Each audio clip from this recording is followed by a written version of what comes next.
Empty nesters, number one, we love you. We just thought we wanted to talk to you a little bit about being empty nesters. Yeah, since we started this channel, we've had some people who have talked to us that have said, oh, I really look forward to being an empty nester. We've had other people say, oh, I'm dreading being an empty nester. Or they tell us about their experience and whether it was good or bad. And so we had a couple of thoughts on that, and we thought we would bring them to you. We think it kind of boils down to purpose. Because I think when you're raising kids, your purpose is to raise the kids. And I think a lot of people get so wrapped up in their purpose being all about their kids that they forget to put anything out there in front of themselves. When our youngest was about a junior in high school, we looked at each other and said, well, what are we going to do? What are we going to do when... What are we going to do when the kids move out? You know, we had some interests that we shared, but we also kind of put in motion like, hey, listen, we're a couple of years out here. You know, what is it that we want to do? Because now we're going to have freedom. We're not even tied down during the week now.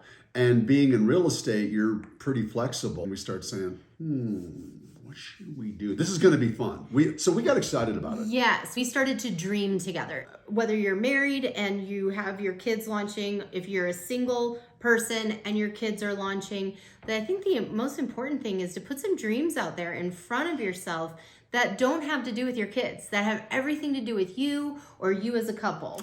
Yeah, and let me just say this. Her big dream was a beach house. That was her big dream. Her big dream was we got to have a beach house. We started looking in Puerto Penasco, Rocky Point. You followed us for a while. This may be a little bit of a recap, but if you're new here, we started to look there thinking we would buy a beach house there that we would rent out as a vacation rental when we weren't there. The goal was to have it pay for itself, if not earn a little income. And then we became empty nesters, though, during the lockdown and COVID. And so you couldn't get across the border. Yeah, getting over the border was a little problematic. And you know, maybe even going forward, getting over the border. Obviously, we're out of COVID now. And it's not a problem. And it was a problem a couple of months ago. They literally shut down the border place where we actually did a video. And that's true. That had nothing to do with COVID. That had everything to do with the immigration crisis. Immigration. So we don't really know how all that's going to go. So we started thinking, well, you know, maybe what we should do is maybe look at other locations. We like Texas. And so we decided we wanted to maybe go to Texas, investigate what that would maybe have. One of the reasons we chose Texas is because we had read an article that said the top 100 cities that were friendly and profitable if you wanted to own a short-term rental. And 9 of the top 100 were in Texas. And so that was why we thought, okay, we really want to go investigate Texas. And so anyway, long story short, we ended up buying our beach house in Rockport, Texas, which is about 30 minutes north of Corpus Christi. We did tons of videos on that, and you can check out, we'll link to the playlist here. So if you want to see that whole journey, you definitely can check that out. We are adventure people, and you'll notice from our channel that we do a lot of travel and restaurant review stuff and hotel review stuff because that was what was in our way, and we were eating the food. So let's do the review. I mean, just to be pragmatic about it, it kind of turned into a little bit of a travel channel to a certain extent, but that's kind of on the side. We're in real estate, we're real estate junkies. And so, and like you said, we're adventurers. And so a lot of our mutual dreaming together had a lot to do with taking adventures and that kind of thing. From our personal experience, what advice would we give to be successful as an empty nester? Dream and take adventures. Find a dream and something you like to do together. It doesn't have to be travel. Maybe you are homebodies. Maybe it's time to start doing some DIY projects at home. But I would get something that you mutually are entertained with, excited about, passionate about, something you want to do together, and you're both kind of like jazzed about the whole thing. And I would say we get kind of jazzed about that. Like, you know, we got jazzed about Texas for sure, and we're still jazzed about Texas. We love Texas. We love Texans. We made some amazing friends. Yeah, Texas is amazing. So I think that no matter what your mutual interests are, find something that you can both get excited about and work together towards a common goal. I think that is one of the key things to becoming happy in your empty nest experience. So find a purpose, a common purpose, and you have to talk about it. Then be able to roll with the punches, that sort of thing. And if you guys start out with a common goal and then you get started on it and decide like, maybe not this, switch up. We definitely have done some adventures together. But the other thing is we definitely have some separate interests that we don't share. And that's okay too. Yeah, that's cool. That's exactly where I was going. So let's talk about some of the things that you do. Let's start with you. You do independently of me that I wouldn't necessarily want to do with you. Oh, like when I went and visited my friend Kristin and we went to Chip and Joanna's Silobration. Yeah, I mean, probably it was cool and stuff like that. Not really my thing. Not his thing. Lots of little shops, lots of checking out all the little items, but mind blown. I love that stuff. All right, so what else? What other thing? Or do you want to pitch it back my way? What other thing? I work a lot. Yeah, she works a lot. But to say one of the things that you like to do that I really don't. Well, so one of the things I did last summer in July, I know we got a video coming up on this, is I went overlanding with about a dozen other guys. Well, friends, so we were out camping. Now, I'm not a big camper. I used to camp a lot when I was a kid. She will never camp. My idea of roughing it is staying in a hotel that's not 100% clean. She will never camp. Man, these are my best friends. I get to spend some time with my best friends. And if I have to rough it, the Rocky Mountains, okay, let's go do that. So I did. You are correct. I do not camp. I am a huge fan of indoor plumbing. I am too. Showers, toilets, that kind of thing. I really like. For me, I can't go without it. But the other thing is that I get car sick really easily. So that's true. Watching some of this video and editing it and putting it together, I'm like, I'm getting car sick just watching the video. Forget getting in the car. Yeah, there was definitely some stuff. And I like to write. I've had a couple of books come out since we started the Empty Nester life.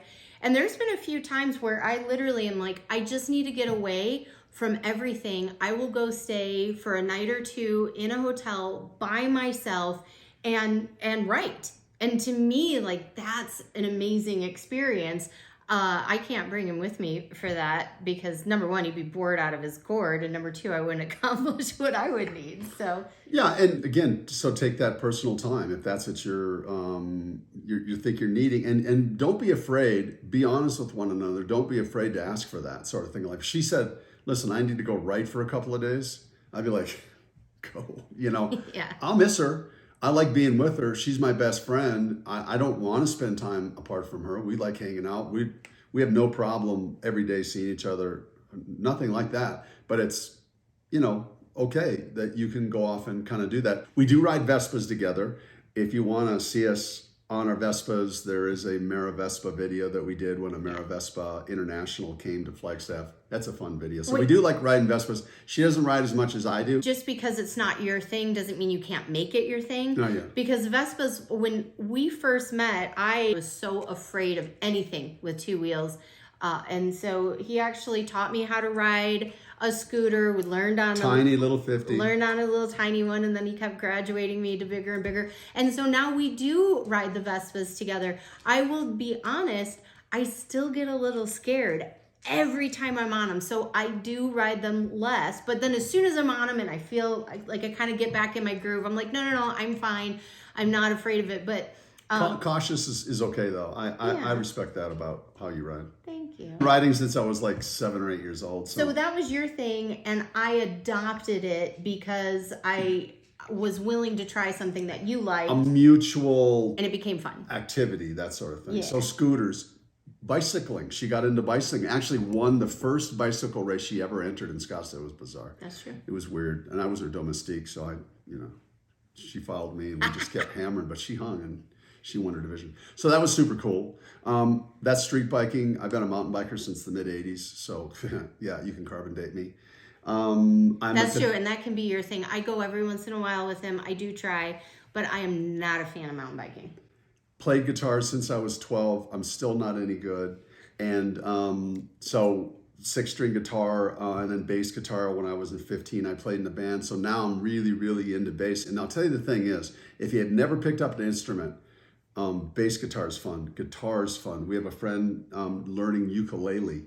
Mandolins are really cool. So a stringed instrument's really good, and apparently it's really good for your brain. I'm not sure if it's helping my brain, but I love that. And then I've been a worship leader, and so I still do that kind of stuff, sing and play guitar and that sort of thing. So I love doing that. And she is a great singer. She can actually sing, and she just hasn't sung with me in quite some time, but it's definitely something that we've done in the past for sure. We do that stuff, we just haven't done it as much. So I would say it's important that you are having common interests and dreams and goals that you want to do together, but also, keep your own identity. That's okay. But I think the most important part is to understand that, you're reinventing yourself. If you're a single person, you're reinventing yourself. If you're a married couple, you're reinventing yourself and who you are as a couple. So you have to reinvent those things. And like Mark said, you have to find a new sense of purpose. P.S. The kids don't go away. No. I mean... No, and we don't want them to go away. No, they don't it go changes. away. And here's what I want to encourage you. But they go away in a good way, and then we see them, and it's pretty awesome. Well, no, they become your friends. Yeah, right, friends. And that's what, I would really encourage you, if you are nurturing a healthy relationship with your kids, this is their journey. This is their life. And we're here to give input for sure when asked, sometimes when not asked. However, any input we give is our kids know, it's coming from our experience in life, and it's coming from a place of love. And if they decide to not follow our advice, that's okay. If they decide to go on an adventure that we maybe don't want them to do, we're still going to support it because it's their journey. Well, if they want to put their hands into a scalding hot pan, we're gonna counsel them. Yeah. We're gonna counsel them. That's a really, really bad idea. But listen, if that's something you really need to do, you need to stick your hand in that scalding, boiling water, then probably you need to go there. There's two types of kids. Them that learn from others' mistakes and then have to make their own mistakes. And I think we're all a little bit of all that. Yeah. And the other thing I wanted to say too about mental health, we didn't really have, I gotta say, I didn't really have any mental health issues. I didn't get depressed or anything like that when the kids left. We actually coaxed Maddie when she turned 18 to stay with us. In fact, I think I brought it up. I said, no, you should stay another year. So she did. We moved her downstairs. She stayed in our guest bedroom because we weren't ready for her to go. That's true. And then Sophie literally bolted 3 months after she graduated high school. We knew, that girl was she was going to. She was 7 years old, and I think trying to figure out how she was going to be on How her are we own. getting out? How are we getting out? My point is if you had some real difficult times mentally, go see someone. Talk to someone. Go to a faith-based counselor, right? That's what I would recommend. And so those are some of the things that we wanted to talk about, that whole purpose thing. So find a purpose, find a way to stay together. Because the other thing that happens, if you don't do some of this stuff, it seems like people will split. They'll divorce and they'll split, or they get separated or whatever. Separate things we do, but we do not have a separate life. Right. I mean, we dig each other. We like hanging, right? So we're best friends. So culture, foster a relationship where you're best friends first. Yes. That's really great advice. And I like what you said about, it's okay to go see somebody if you're having a hard time with the transition. 100%. It can 100% help you, give you some really tactical things that are specific to your world. We're giving overall general advice, but we get it. We're both in real estate, so we're self-employed and we have a lot of flexibility in our schedule. You may be watching this saying, yeah, but I work 9 to 5, Monday through Friday, don't have flexibility, but my spouse works in the evenings, and so we're barely ever had time together. You guys know what will work for the two of you, and I would say, I go back to come up with a mutual dream of something you can do together and work together towards a common goal. Empty nesters, we hope that gives you just an idea of kind of what we've done in our lives in terms to have some purpose and fulfillment in our lives. And that is, I think, really, really important, because if you don't have purpose and fulfillment, you kind of walk along this kind of empty desert road. There's not even a cactus in sight. There's maybe a couple of tumbleweeds, and it's a little barren. And I think what we're talking about is living a rich life, not a barrenness life. Is that a word? Well, you just made it one. I think it might be a word. I think if it's not a word, it sounded good in that context. Okay, good. And so I would just go with it. Go with it. So whether you're an empty nester now or an almost empty nester, and you're trying to figure out how things are gonna gel, we hope that you found a little bit of inspiration in that. So we would love to hear from you. Definitely put in the comments below, what's your goal? Like that's what I want to know. I want to know, what's your goal? What's your thing you're going to do together? Are you adventurous? Are you travel people? Are you RV people? Or are you homebodies? Do you want to start doing a DIY project in your kitchen? I mean, what does it look like for you? Do you both fish? Do you both hunt? Like, what do you do? We want to hear. And it's really kind of funny. I never thought about it till right now. The other thing we did as empty nesters, we started an empty nester YouTube channel.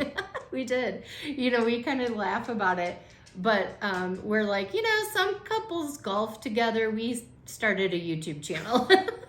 we love doing this. I mean, we do. I hope it comes across that we love doing it. We really love doing it. And I think we're going to keep doing it. If you got to this point in the video, we want to encourage you. We're going to put a couple of videos up on the screen. You can watch this one to watch Mark's journey and adventure. You could watch this one to watch my latest journey and adventure, where we kind of do our own little separate thing. And if they're not up there yet, it just means they're coming. So make sure you're subscribed and hit the bell to be notified so that you know when we post those adventures.